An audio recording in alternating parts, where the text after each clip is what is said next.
Bueno, ¿qué os parece si nos vamos metiendo en película? Nos vamos metiendo en algunas escenas, en ese comienzo, en ese principio, y también que nos vaya contando un poco Iñaki su impresión como Highlander, como invitado hoy que haya venido a Remake, que hacía muchísimo que no lo teníamos por aquí, nos vaya contando un poco también cuál ha sido sus momentos clave, imprescindibles, que son los que vamos a escuchar y ver a continuación, y los vamos desarrollando. ¿Os parece? Sí. Bueno, pues en esta escena creo, Iñaki, que podemos ver perfectamente la presentación de todos los personajes y la intención que tiene cada uno sobre ellos. Podemos ver el orfanato, al fin y al cabo, entre comillas, en el que viven, y ya el motivo o la causa también por la que vivir, ¿no? En esa situación que tienen todos de descobijo, ¿no? Pues sí, además es una escena que me parece maravillosa. Juan Pablo, tú ya me conoces, a mí ya sabes que me gusta ir por orden y aquí me sitúo en una de las primeras escenas que tiene lugar en esta película, que es la escena de presentación de personajes. Esto ocurre a los 4 o 5 minutos aproximadamente, donde vemos a Billy el niño pues metido en líos. Es un maleante, es una persona que se ve que no encaja en ningún sitio, que su sino es el de ser, bueno, pues el eterno perseguido, el fuera de la ley. Y esto da pie, que es un recurso de guión magnífico, para presentar al personaje de Terence Stamp, que es el guardés, digamos. Es como un hombre que viene de Inglaterra, un hombre refinado, que cree en las segundas oportunidades. Entonces se dedica en su pequeña parcela, en su propiedad, en su pequeña granja, a coger a estos vagabundos, a estos desechos sociales de la época, y les da un poquito de dignidad, una dignidad que se adquiere mediante la convivencia, mediante el trabajo. Entonces les da esa responsabilidad y les ayuda a que sean hombres. Y esto es magnífico porque, como tú dices, Juan Pablo, aquí ya tenemos un desarrollo de personajes, que esto yo lo llamo el efecto Spice Girls, que no viene al caso, pero yo lo llamo así porque soy muy rarito. Que aquí tenemos a la deportista, a la tal, a la cual, pues aquí es lo mismo. Tenemos al más letrado de todos, que sería Doc, sería Kiefer Sutherland. Tenemos a un púgil, tenemos a Chávez, que es Al maravilloso indio. lanzando cuchillos. ¿Vale? Tenemos cada uno en su papel. Son 6 personas, el más sucio, el más ordinario, el más tal y el más cual. Pero es magnífico, porque sienta magistralmente las bases, los 6 pilares sobre los cuales se va a desarrollar esta película. ¿Qué consigue con esto? Pues en una escena tan tonta como es la de la cena, o la que acabamos de ver, donde está intentando dar de comer a los cerdos, se ve la tolerancia que tiene y el carácter de cada uno a los trabajos, el momento del cambio y cómo se afrontan, y la capacidad de sobreponerse a las situaciones. Recordemos que poco después vendrá Jack Palance con lo suyo y ya es que además coge una cosa, la concatena con la otra y el guionista ya te ha metido en la historia y en los problemas que tienen estos chicos y te das cuenta de que va a ser una película emocionante, porque si se desarrolla como esta parte de la película, va a ser muy emocionante ver cómo estos chicos, que son tan distintos entre sí, que tienen tantas diferencias, tú estás pensando cómo van a unirse para luchar contra este enemigo en común. Y es algo que te apetece ver, que crees que es maravilloso. Y lo que no te esperas, por lo menos por mi parte, la primera vez que la vi, porque yo no sabía quién era Billy el niño, es que precisamente Emilio Estevez vaya a ser el líder. Y la historia no va a trascender como tú te piensas. O sea, si tú has leído guiones y tal, dices, ah, vale, al final va a caer enfermo, van a hacer lo posible por salvar a Terence Stamp y al final, Charlie Sheen es el que va a tomar las riendas de la situación y tal, pero no, olvídate, no transcurre como un guión de manual. Están haciendo alusión a una historia de un capítulo de la historia norteamericana. Entonces, eso no fue así. Y de ahí la capacidad de sorpresa que tiene para que tú al final sigas viendo la película y no sepas lo que va a pasar. Yo como español no sabía lo que iba a pasar. No estoy tan familiarizado con los pequeños forajidos el western de Estados Unidos.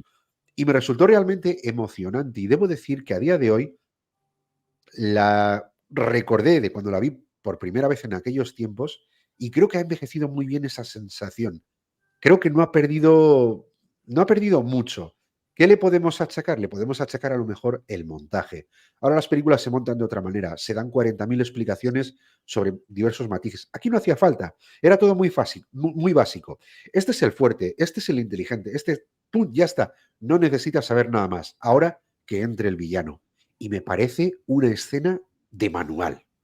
Sí, además evoca mucho lo que dice a la serie de televisión clásica, desde la propia presentación de créditos, que sale la cara de uno y su nombre, la cara de otro su nombre, la cara de otro su nombre mirando a cámara. Que por cierto, el tráiler es magnífico. Es que no te dice nada y al final te lo cuenta todo. Es decir, la película va de esto, de estos 6 chavales que son cada uno de su padre y de su madre, pero no te cuenta la película. Y hay una voz en off de un narrador que es el que te embauca. Sí, es que estaba muy bien hecha, coño. Podrá gustar más, podrá gustar menos, pero está bien hecha. Sí, es como el equipo A, que cada uno tiene sus habilidades, o Dragón y Mazmorras, que cada uno tiene su perfil. Es que eso, ¿a quién no le puede gustar? Como Winnie the Pooh. También. Es como si... Cada uno tiene su problema. Es como el Club de los Cinco, los pone en el oeste. Pues igual, ya está. Si es que eso era muy de la época, y era muy para el público joven, y era muy serie de televisión, muy rápido, muy conectaba a lo que dice Iñaki, ¿no? El ritmo narrativo que se llevaba en los 80 es que era así. Era sota, caballo, rey, porque era lo que gustaba, era lo que el público estaba acostumbrado, y también eso creaba una dificultad añadida de cómo hacer lo mismo de forma diferente. Yo siempre he dicho, en esta escena, a mí de pronto me metes a Tom Cruise por ahí, que era el que faltaba, y me va bien. Sale luego. Sí, ¿No lo sabéis que sale luego? Sí, tiene Sí, un cameo. sí, sale por ahí. Tiene un ¿Hace un cameo? ¿En serio? Sí, con unas patillas de Lo sevillano. matan. Lo matan. Por lo visto dicen las malas lenguas que como eran colegas todos estos, es que el rodaje por lo visto era lo he dicho antes Javi, el rodaje se lo pasaron bomba. Buah, Era un grupo de amigos divirtiéndose y grabando la peli. Y uno de esos amigos pues también era Tom Cruise, que estaba en la época con ellos y se pasó a saludarlo. ¿Qué hacéis aquí, tío? ¿Cómo va el rodaje? No sé qué. Y le dijeron, oye, ¿por qué no sale un poco, tío? Y se metió en una escenilla de extra, se lo cargan de un disparo y ya está. Yo creo que estaban bebiendo Cuba Libre. Sí, es posible. Aguántame el cubata, aguántame el cubata. Sí, y entonces el director le dijo, no tienes huevos de salir en la película. Y dijo, Tom Cruise, sujeta el cubata. ¡Que no! Es que suena a eso. Es que suena a eso, Sí, tío. Suena a eso puramente, porque al final también hay cositas locas en la película, cosas que también en el montaje ves que pueden ser un poco reiterativas o que al final un poco de lo mismo, pero no olvidéis que al final esto es que era la época de los Brad Pitt, ¿no? Es el tema de los mocosos, los actores estos mocosos, que por cierto, estaba ahí Tom Cruise, estaban todos estos, término que viene acuñado o reinterpretado del año 1950-1960, cuando estaban los Rat Pack originalmente, que eran ese Errol Flynn, Nathan Cole, Mickey Rooney, Frank Sinatra, luego se incorporaría ahí Dean Martin, Sammy Davis Jr. Incluso Marilyn Monroe estaba metida. Efectivamente, entonces como la reinvención de todos esos chicos, pero en los años 80, que es una de las cosas grandiosas que tienen los 80. Esto es reinventar el western, reinventar todo, pero siempre desde un punto de vista ochentero y nuevo, ¿no? Desde un punto de oye, estos somos nosotros, esto es lo que había, pero estos somos nosotros y ahora con nosotros está el futuro, y se ve ahí muy claramente, ¿no? Con Emilio Estevez, con Robert Downey Jr. también. Yo veo parte, Ruth Love. Madre mía. Un pequeño paralelismo, si me lo permitís, que me columpio yo bastante con estas cosas, pero el paralelismo lo veo muchas veces a Top Gun, que creo que se hizo el año antes, y ahí teníamos también un elenco, ya que hablamos de Tom Cruise, con Val Kilmer, con Meg Ryan, catapum, chimpún, todos en la mejor época de su vida, en la que pueden interpretar tanto a un adolescente como a un adulto joven, y los tienes en equipo haciendo de las suyas, sembrando diferencias, luchando por un interés común, y es una fórmula muy buena. Y todo acompañado de un trasfondo musical. Recordemos la importancia de la música en el cine, porque es la que te dice cómo debes de sentirte. Todo acompañado de una música moderna. Es decir, vamos a hacer un western moderno. Y lo consigue. Y gente con una estética rockera y una estética moderna, melenita al viento. Sí, claro. Las mechitas, le falta la chupa de cuero a Billy el niño. No, pero Oye, y el malo es Jack Palance, que vamos, que, joder, es que ese hombre nació para ser el villano de todas las películas del mundo, de todas, hasta de las Ya, que no sale. Pero claro, está genial que enfrentan a la nueva ola, estos jóvenes modernos, rompedores, rockeros, con ese Trent Stamp viejo de otra época, Más clásico, más clásico, que representaba lo sí. antiguo. Pero es que la facción rival, la del Anillo de Santa Fe, es que también es me recuerda un poco al western clásico. Y entonces al final es como un enfrentamiento entre lo moderno y lo clásico, Efectivamente. pero llevado a los personajes. Pero es que yo también incluso he llegado a ver aquí el cine de John Hughes, de alguna forma. A ver, ¿no? es que todo lo que es al final todo- adolescencia en ese momento, estamos hablando que dentro de esto Brad Pitt forma parte también Molly Ringwald Claro, y este tipo de claro. actores que Jude Love, Rod Love, perdón, es que estaba hasta Patrick Swayze y Ralph Macchio también se Se fueron consideraban añadiendo dentro, cada vez más. que era muy curioso porque dicen que todos eran amigos de Harry Dean Stanton y que Era como su mentor, era como creo. el mentor de todos, ¿no? Y bueno, pues Fue el que lo metió en la droga, John Charlie Hughes. Sheen. Y luego el Claro, equilibrio claro. que hay también en que siga siendo un western y no se convierta, que perfectamente esto se podía haber convertido en una especie de fábula. De aventura, sí. Como por ejemplo nos pasa en. No, fábula, que no es lo mismo que aventura, fábula, como nos pasa en Calles de Fuego, que es maravillosa Calles de Fuego, que es un western al final urbano. Sí, sí. Walter Hill tenía que salir, porque al final es que a mí ese hombre me flipa, pero eso sí es una interpretación en aquel momento actual, llevarte el western a un cuento de los 80, ¿no? Y no, aquí en este momento se guarda todavía ese western antiguo, esa intencionalidad de no convertirlo totalmente en un producto ochentero. Es decir, es una forma de rescatar, ¿no?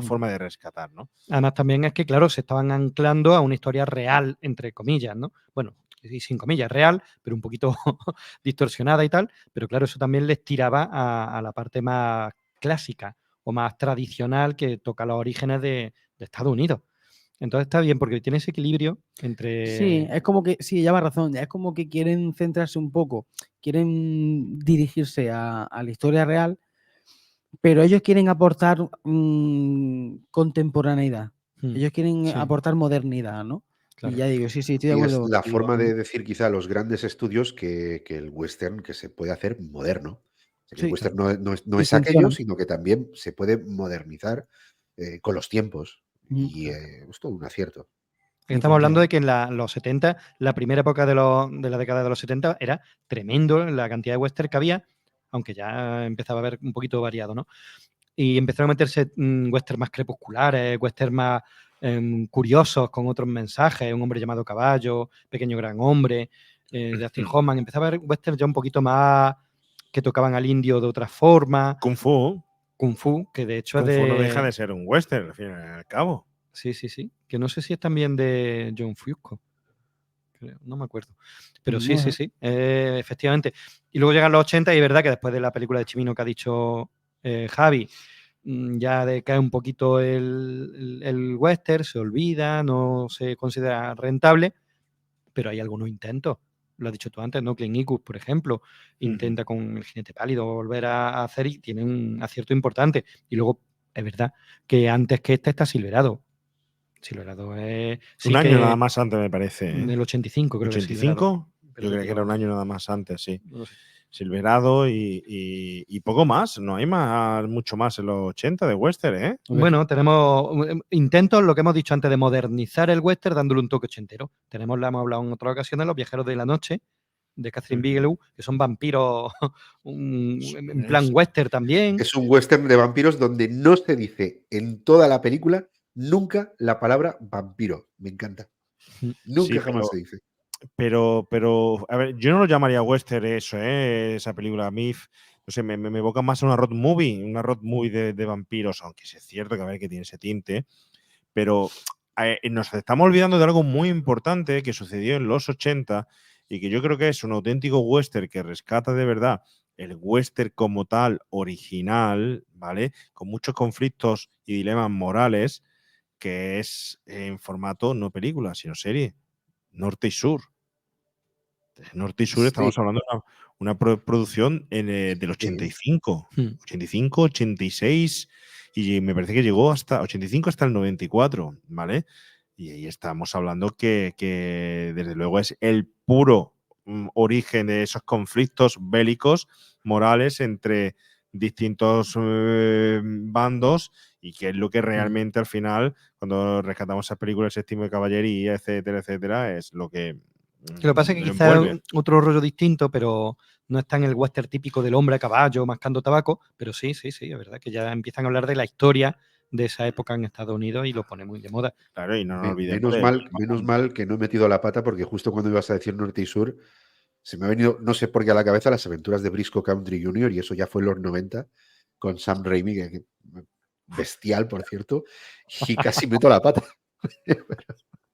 No, y la que yo veía mucho, Jóvenes Jinetes, que tuvo su polémica, Bueno, Jóvenes que luego lo Jinetes, hablaremos, tuvo la polémica porque lo denunciaron la productora por plagio, Ujú. porque Jóvenes Jinetes, en realidad el título original es Young Riders, y esto es Young Gun, y era como, tío, me estás Me copiando. estás copiando. En Jóvenes Jinetes estaba, bueno, luego lo hablamos, ¿no? Pero hay figuras míticas del oeste americano y consideraron que era un plagio.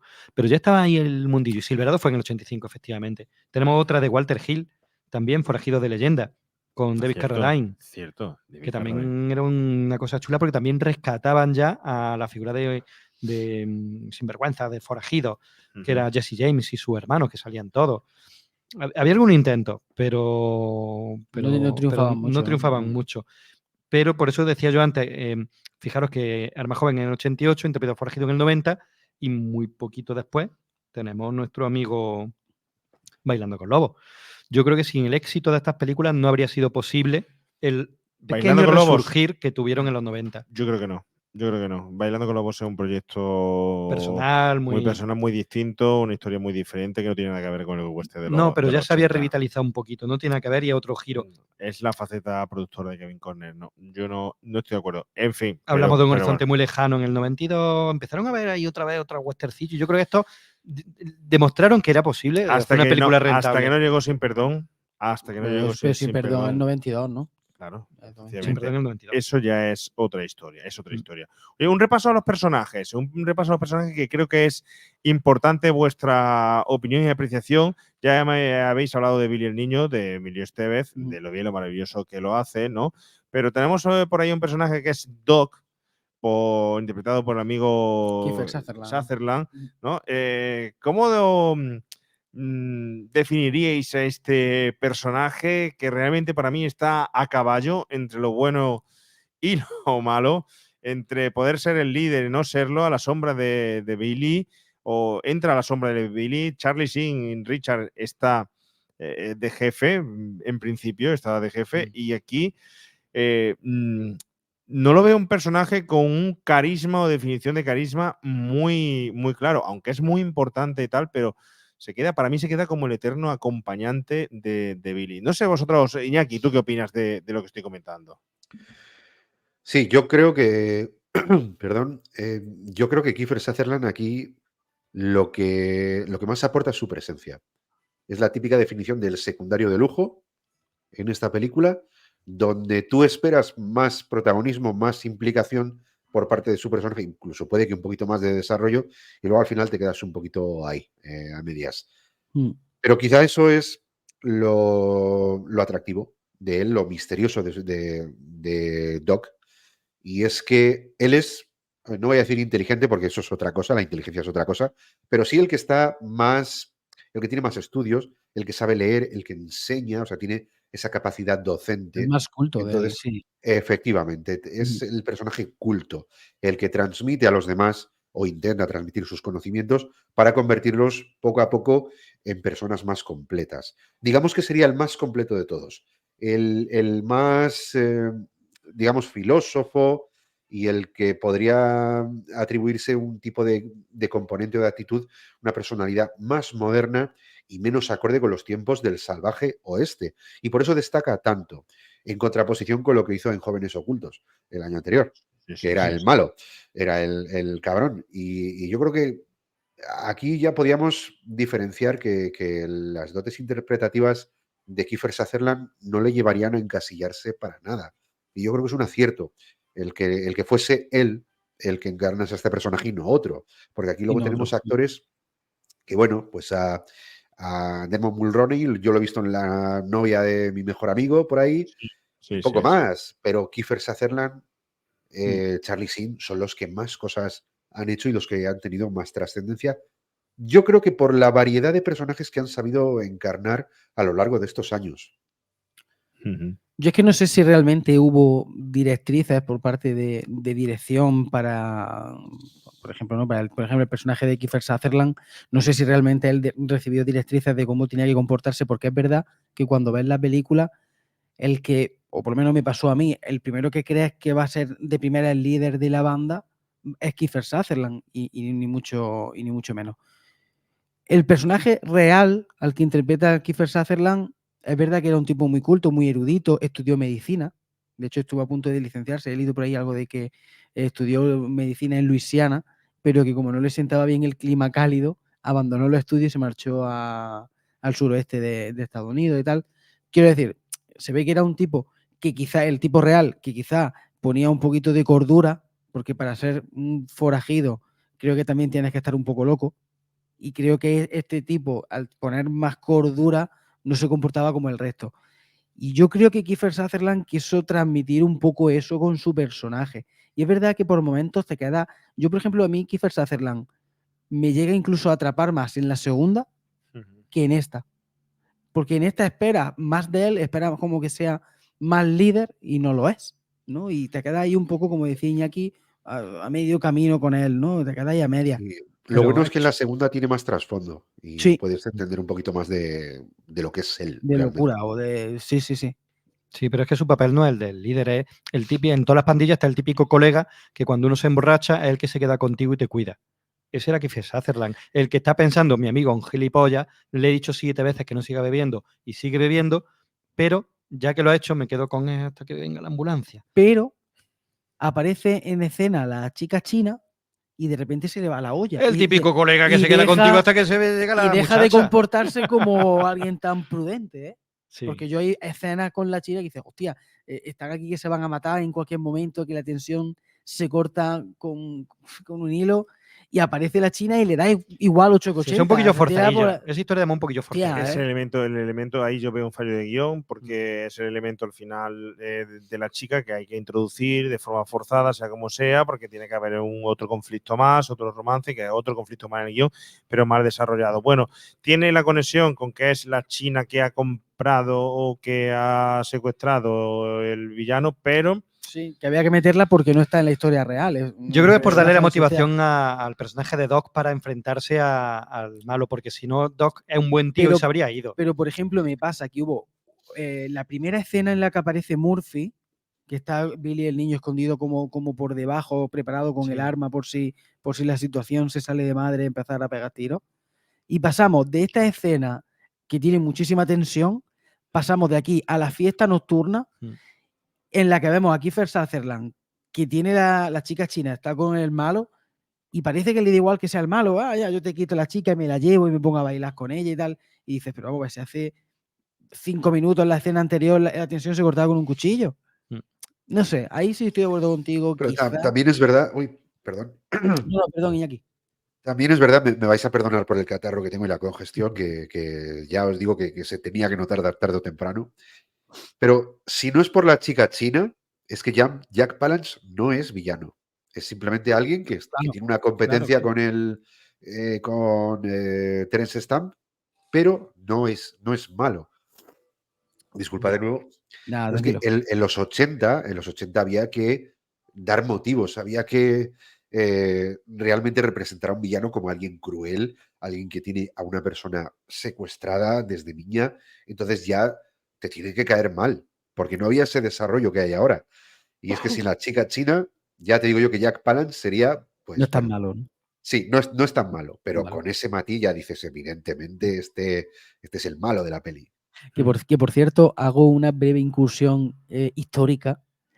Y es que realmente aquí en esta peli el malo malísimo es Lawrence Murphy, pero es que en la historia real, el pobre mío, es que no llegó ni a la guerra. Es que le diagnosticaron un cáncer, lo trasladaron a una especie de hospital en Santa Fe y todas las posesiones que él tenía, todos sus intereses económicos que él tenía invertido en Lincoln, se los pasó a su socio, a Jimmy Dolan. Y realmente el cabroncete de verdad y el que montó el picatoste y el conflicto de la guerra de Lincoln fue su socio Jimmy Dolan. Y contra quien pelearon los reguladores de John Tunstall fue contra Jimmy Dolan. Y sin embargo, en la película, este tal Jimmy Dolan, yo no recuerdo que aparezca este personaje por ningún sitio. Yo la verdad no lo recuerdo. aparece, no Y aparece. sin embargo, le echan todo el peso de la villanía. Han fundido dos personajes en uno y ya está. Bueno, es que en esta Vamos. película se han fundido muchos personajes. Claro, Hay que claro. decir que los reguladores originales de la historia real 10 o 15, eran 11. ¿no? Y aquí salen 6. Mm. Y el propio John Fusco cuenta que hubo personajes que los fusionó en personalidades, Claro. como el indio, José Chávez y Chávez, fusionó su personalidad con la de Higinio Salazar, que era otro regulador.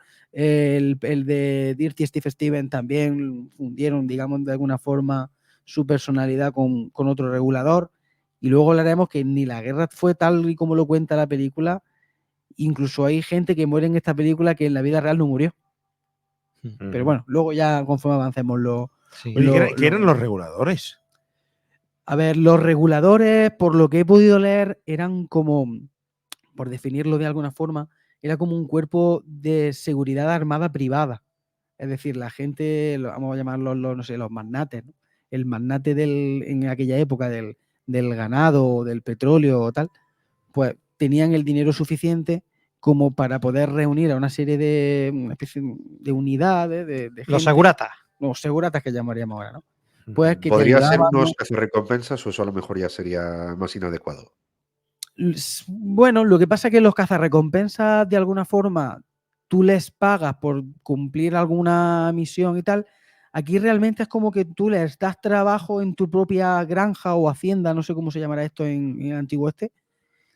Los enseñas también un poco a defenderse, porque el principal objetivo de John Tunstall realmente era defenderse, no atacar. Él quería defenderse, él estaba en conflicto con esta facción que por lo visto se llamó la Casa y luego se unieron, bueno, aquí hubo una especie de mafia del oeste y entraron políticos, jueces, El sheriff. sí, los sheriff, exactamente. Se convirtió en una mafia que se llamó el Anillo de Santa Fe, ¿no? Y realmente John Tunstall lo que quería era defenderse, era un tipo que venía del Reino Unido, que se quería labrar un futuro, él quiso montar su hacienda, quiso montar su tienda en el pueblo, y a él lo único que quería era defenderse. Entonces, por eso reúne a los Dicen que ni siquiera era reguladores. consciente realmente del peligro que corría, porque él venía de otro mundo. Claro. Él venía de Europa, él no pensaba que su vida corriera peligro. Él iba a abrir su negocio y sí que estaba habiendo tensiones, sí que se olía que aquel grupo de gente poderosa le iban a hacer la vida imposible, pero no hasta el punto de matarlo. Que luego en la película vemos la siguiente escena y tal, donde eso es el giro que